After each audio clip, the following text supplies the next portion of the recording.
Hi Guy, welcome to episode 4 of the AMIGArama Podcast. I'm your host, Lorfarius. Now it has been pointed out in a few places that I don't actually mention who I am at the beginning of the podcast. I will remind you all, this is only the 4th episode. I am learning as I go along. Yeah, it was probably not such a good idea not to say who I actually am, but we will change that from now on, I promise. Now, before we jump onto the main game, there isn't much news this week, but I did want to talk about something I've been doing Amiga related, and I basically finally managed to sit down and watch the Viva Amiga video documentary. I'm not sure if that's the right way to put it, but I believe this was Indiegogo / Kickstarter type of funding around about 2016. Oh, so it might have been 2015. There's always a bit of a handle on the distance before this, but yeah, it's just over an hour long. I finally sat down and watched a digital copy because it's easy with the setup I've got. And first thoughts were, this is not actually based, I mean, I'm in the UK, so Commodore to me is a completely different story to, say, Europe and US and all the rest of it. So this was a very US-centric documentary. It didn't touch on any of the other countries, really. It was all focused on how they invented the whole Commodore, the original Commodore, and built around it and did their thing, and the first off that did stand out to me, you know, being more UK based person and seeing what like the likes of like Donald Pleasance had on the history and stuff like that. He was not mentioned at all, which was the first big problem I had with it from the off, because he did actually work over there for a good, well, at least a year, and got involved with, you know, after the success he had in the UK with like the Batman pack, and, you know, Commodore in the UK was an absolutely massive thing. It were a bit of a monster, to be honest, but that was not even mentioned. Even when the documentary went into the bit about ESCOM towards the end, and because ESCOM basically bought out Commodore when it was all going, and it made a bit of a disaster and killed the brand towards the end. But there was a huge struggle that I know about with Donald Pleasance trying to buy Amiga out, and it was all around a $50 million figure and all the stuff, and arguing with China and different manufacturers. And all, you know, it's huge. I can't go off onto it here, but to mention ESCOM in a documentary to do with the US side, and not mention Donald Pleasance at all, or even interview him. He's very, very open. He keeps popping up in podcasts, news articles.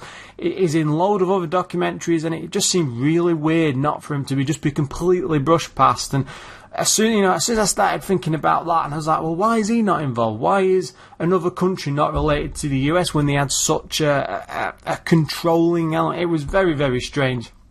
And but sorry, that just sounds like I'm going to go off on that for a huge bit. I'm not. I'm going to try and cut that down. But it put me off at that essence straight away. But I tried to be open-minded and give it the rest, because it did go into the whole US side of the history and how Commodore was built up over the years, and the engineers and the control they had. It was very positive and light and breezy look at what they happened. But when you do things like look at the documentary that was released around the mid-90s when Commodore was failing, I think it was an ex-employee who basically took a video camera around and went around it in its closing days and stuff like this. There's a huge history there, and none of that was touched upon. It was all this, yeah, you know, Commodore was amazing and great. I think Commodore's biggest problem at the time is it never had like a Steve Jobs, you know, or a Bill Gates, or someone who stood up at the forefront of that company and was like the leader, and this is the main vision and stuff, and it completely failed on that. Well, it's probably why they failed as a whole, but no, it wasn't really. Oh, it was lightly addressed in that episode, and there was hints of someone at the forefront, and it was just a shame that there was no one at Commodore that could really drive that. And to be fair, the documentary, it did address that lightly in parts, but then again, it was an hour long, so I'm not sure what you could really expect from it. It was more of it's like in the UK, we have a lot of these documentaries appear on the television, and Channel 4 seems to be like the big producer of them over past years, and it was very similar to that. I mean, the video style and the editing was very, very professional, and everything was well filmed. It's not like it's been done by people in the bedroom filming YouTube videos. You know, there was a high professional element to it, but sadly for me, it just didn't go in depth enough, and it was a bit disappointing on that aspect. But on the other one, for someone just dipping into Commodore stuff, I suppose I'm quite new to it in a way, just having picked up and got into the podcasting stuff recently. But they just didn't go deep enough. So, yeah, I don't know whether to recommend that. It's 50-50 really. It was a bit disappointing on one hand, but on the other, I did learn some stuff more about the engineers, and some of the interviews with them were quite interesting, and I'm sure it's been covered in more in-depth stuff in other areas. I am going to tackle the From Bedroom to Billions, the Amiga years soon. I need to sit down with that because I think that's about 2.5 to 3 hours long, so I'm a bit stuck in the middle. We'll see how it goes. This week's game is going to be something that personally appeals to me. I have a fair bit of history with, and back in the day, and probably still to this day, to be honest, it's probably one of the most intriguing and interesting and humorous games I've ever played, and the one I've picked is Secret of Monkey Island. Now, before some of you stop listening and turn away and think, oh god, I'm sure we're sick to death of hearing about this one, because it is one of the big titles, so to speak. But the point of this podcast is to go back, look into the history of stuff where possible, and mix in my own experiences with it, my own opinions and stuff. And Secret of Monkey Island has always been there. I mean, for years, this was the title that I would go back to repeatedly. I would always do, every other year, I'd do a full playthrough of 1, 2, and 3, because I actually quite like Curse of Monkey Island, even though it wasn't, I don't consider it canon, but with the voice acting and stuff, it was just perfect. I mean, sadly, we'll never get to cover that, because it just did not come out on the Amiga, which was a shame, but, it was a sign of the times and so on. But, Monkey Island, I think lead developer was Ron Gilbert, who was the guy behind Manic Miner. I've got that written down in my notes. No, Manic Mansion. I'm sorry, that's my stupid writing there. With Tim Schafer and Dave Grossman, again involved with the developing, and I think they helped with the writing as well. Now, this was published over in the US. Everyone knows it as Lucasfilm. I mean, they were also involved with Indiana Jones and the Last Crusade, which prior to this is probably one of me. I think it was the first graphic adventure I ever actually saw, and it's, again, that holds a special place. I mean, I don't want to go into the story of that one because we're on Monkey Island, but, as a kid, it was one whenever I got a chance to play, I was absolutely addicted to, and I would complete that one so many times, and I think that was the one that started me on this path with the rest, and once Monkey Island came along, that was it. I was addicted to it. But over here in the UK, I think it was the US Gold who released it, and that would have been 1990.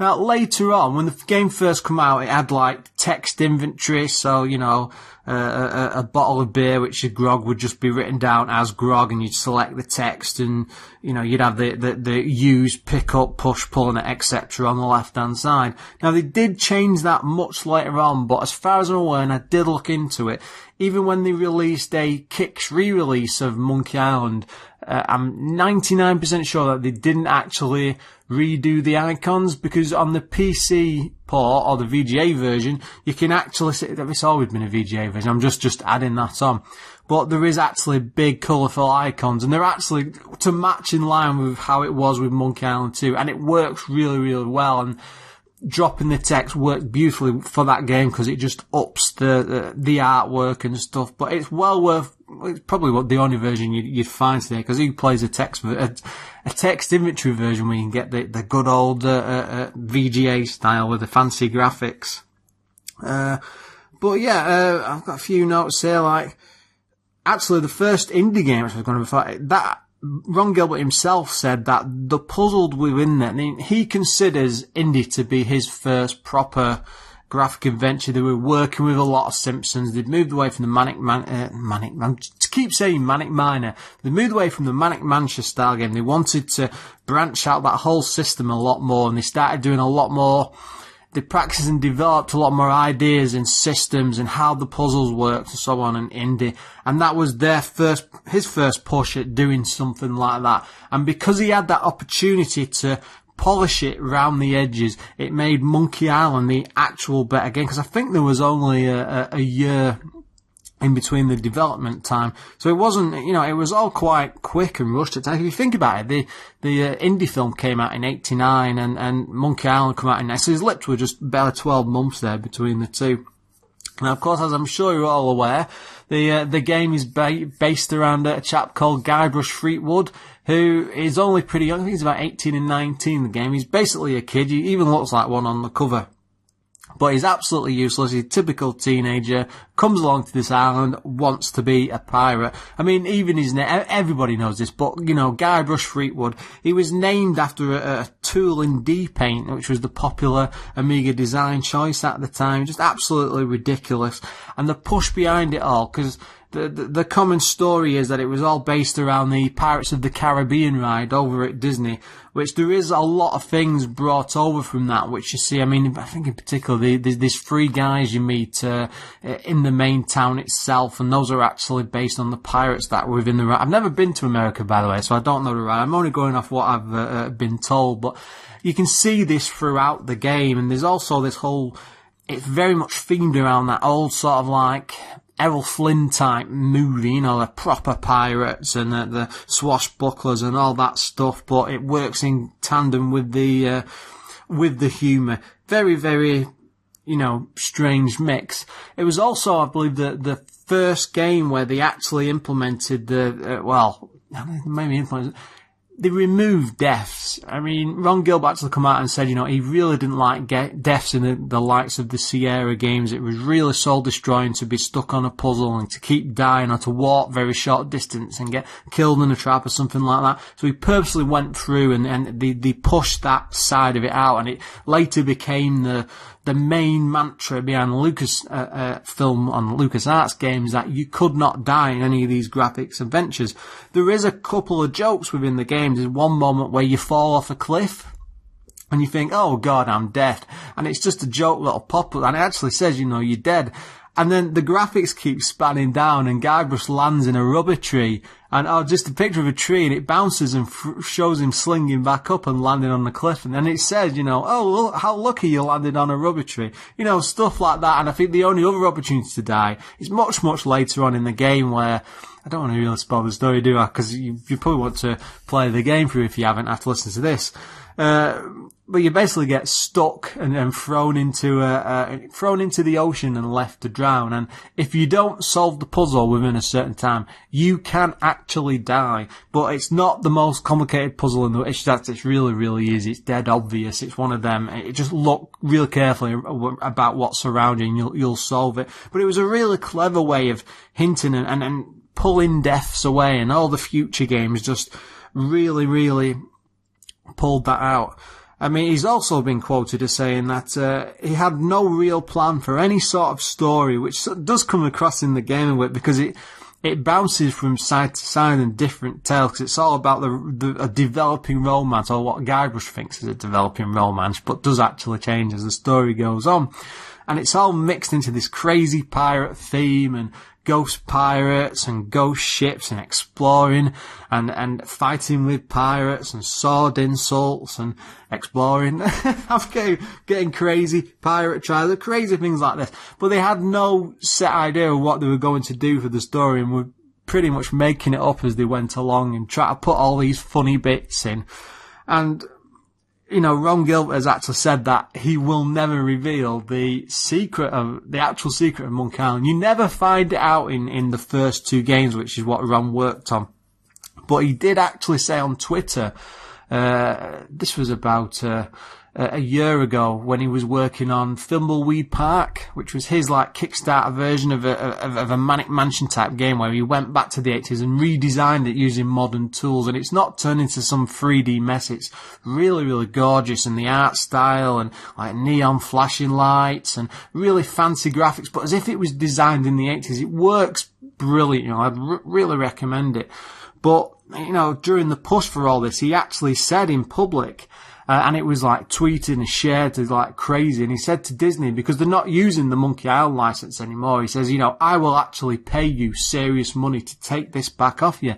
And he's actually said that they didn't respond. He's had nothing back from him in kind. So because of that, we will never actually find out the secret, because his plan was, if he got the chance to do it again, he would do his own third game and tell the story properly. But he's probably going to take that secret to his grave unless Disney lets him have the license. Or he doesn't want to buy the license just to use. He wants to take it back as his own separate thing. But seeing as the Monkey Island side, it's dead. I mean, they've not touched it in years. They make very little off re-releases, or they should just release, just for the sake of us all being able to find out that secret.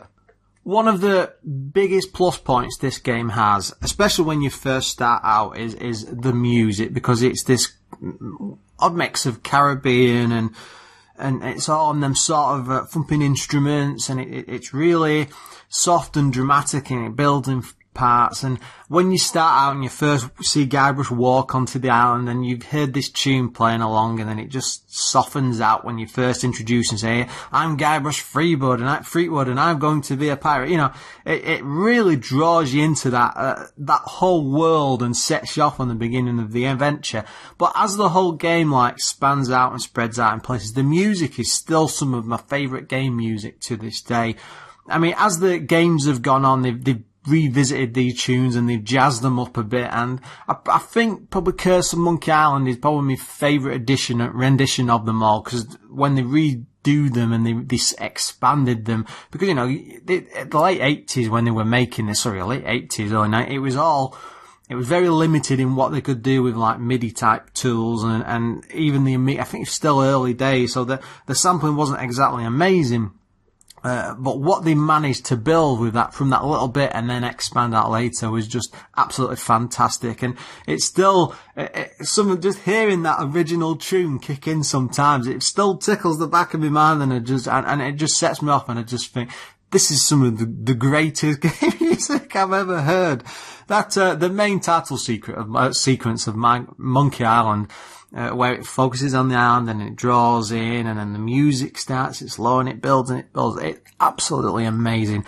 And even if you don't want to play the game, I would recommend you go and listen to some of it, because it's original, it's wonderful. I'm getting quite excited about it now. It always sets me off going.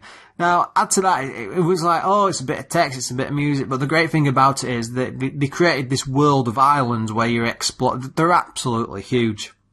There's so much that goes on in them. In particular, when you're exploring the first island in the main game, one of the things you have to do is this sword fighting or insult fighting, and you've got. It's very odd to describe if you've not seen it, but it's all text based, but you go up to someone, draw your sword, they draw theirs, and then you throw an insult at them. One of the classic ones is you fight like a dairy farmer. And in them few seconds, you have to come back with a response, a decent reply. If you don't, you get pushed back because they swing the sword at you. And in that one, they come back with, how appropriate, you fight like a cow. But the thing is, the insults are all different. It's very cleverly worded, because they never give you the initial remark, what you have to bounce off. You have to be clever, read what they've said. You have to work out what's a good response to what they've said, until there's a challenge later on where you're fighting someone who's an absolute expert. And the words, it's such a wonderful way they do it, because it's actually really complicated. And you have to properly look at the responses you've been collecting as you've been going along, and come back with just the right one. It just works wonderfully well. I mean, the whole story, as I mentioned before, especially with the way it ties in with humour, it has a lot of things like modern references, just clever ones mixed in there. There's a grog machine, which is basically a Coke machine with that famous logo on the front that you see on. There's a bit of modern tech, and there's a salesman tied in there, and there's one joke bit where you go into a bar and there's a guy sat there with a big badge on saying, ask me about Loom. And the guy doesn't speak at all. He will not hardly respond to you until you actually ask him about Loom, and then he just breaks out into paragraphs of conversation. And it's just a little slight tweak of humour like that. Loom's a very good game, by the way. But it just works extremely well, and it's not like you get a little bit of funny here, lots of tiny humour dotted around. The full game is some great stuff. I mean, proper laugh out loud jokes spread throughout this, and it's well worth visiting just to go through and read some of them, and it's all related to the world. And again, it's one of them things where it builds that world and that atmosphere around you, and it just draws you in. You've got the gorgeous music and the way it's all designed and the way it looks, and works really, really, really well as a package. And I have to say, it's genuinely funny, which for a game like this, considering from the time to even to this day when I go back and do the odd play, I'm not just doing that because I actually find the game funny. It does get even better, I think, with the sequel, but for the time, it was like a proper shot out of the blue, out of the dark. It's just like, it's like lightning in a bottle, what you sees there, and it really, really works well. I mean, the other thing that ties in well with it too is the puzzles in the game. They're not overly difficult, I don't think. Most of them, if you sit there and scratch your head, you can sort of work your way around it. I mean, I can remember back because I didn't have like the internet or anything like that. When I was playing this through on, it would have been my Amiga 600, installed to the hard drive, I might add, very excitable. But I was so stuck on this one point on a pirate ship later on. I had no idea of what to do, and I'd spent like 2 or 3 weeks trying to figure it out, and I just gave up. And I was crazy. I was only about 10 or 11, and I started ringing people I knew at school. And asking them, looking them up in the phone directory. I don't know why I even thought this was a good idea. I was just young and stupid. And then just by chance, I remember vaguely someone had sort of hinted at playing it at one point. And I never even spoke to him before. And I was talking to him on the phone. And he sounded as surprised as I am at just thinking back to it. And he actually told me the answer and gave me a clue. So, thanks there, Chris. That's, one of the more pleasant memories from the past, but I actually got past that part thanks to him, so I can't complain. Now, of course, no game is perfect, and I will admit that I was trying to find some bad points, and I really sat down, I was scratching my head trying to think of something to come up with, because it's just, the whole thing just summed up, it's really difficult to poke holes in, but of course it does have its issues. I mean, even for the time, the graphics weren't exactly fantastic, but again, compared to other things, it was probably about average. I mean, if you consider the fact, if you look at, say, Monkey Island 1 and Monkey Island 2, and there's just 2 years release between them, the graphics are on a whole new level on the second one.